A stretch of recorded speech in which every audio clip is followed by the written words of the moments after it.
Assalamualaikum warahmatullahi wabarakatuh. Jumpa lagi bersama kami di Sarjana Pertanian Channel. Di video kali ini kami akan memberikan tutorial seputar Facebook ya. Langsung saja tanpa basa-basi lagi kita buka Facebooknya. Kawan-kawan bisa login Facebook melalui aplikasi ataupun Google ya. Langsung saja kita buka Facebooknya. Nah, tutorial kita pada kali ini yaitu tentang bagaimana cara untuk melihat video-video yang tersimpan yang tidak sempat kita nonton ya. Cara melihatnya cukup mudah. Misalkan saya contohkan, di sini kita cari satu video, kemudian akan kita simpan video tersebut. Nah, misalkan ini ada suatu video tentang masak-memasak.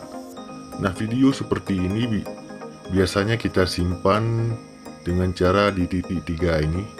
Perhatikan ini ada titik 3, klik di titik 3. Nah, kemudian ada pilihan di yang paling atas yang namanya simpan video. Coba kita simpan videonya.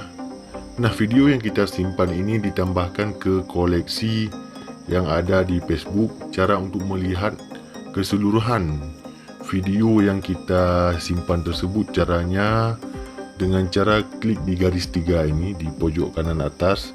Ini kan ada pilihan, ada garis 3. Klik di garis 3.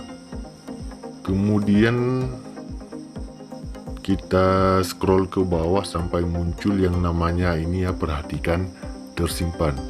Barusan kita menyimpan satu video, maka di sini pemberitahuannya ada satu video yang tersimpan yang belum kita lihat. Klik saja di tersimpan untuk melihat keseluruhan video-video yang kita simpan. Nah, ini adalah video barusan yang kita simpan. Dia akan masuk ke sini ya, di koleksi kita, di tersimpan. Ini semua video yang kita simpan dia akan tetap tersimpan di sini. Mungkin bagi kawan-kawan yang menyimpan video namun belum sempat menonton ya, bisa mencoba seperti cara yang barusan, simpan dulu di ini, di koleksi. Nanti bisa buka dan bisa nonton kapan saja. Nah, seperti ini video yang kita simpan. Nah, begitulah cara untuk melihat video-video yang kita simpan, ataupun juga kami berikan tutorial cara menyimpan video ke koleksi ya. Ini tidak akan hilang, kawan-kawan bisa mengunjunginya kapan saja. Demikianlah video kita pada kali ini tentang cara melihat video yang tersimpan. Jika ada pertanyaan, komen di kolom komentar. Demikian video kita pada kali ini, sampai jumpa di video kami yang lainnya. Assalamualaikum warahmatullahi wabarakatuh.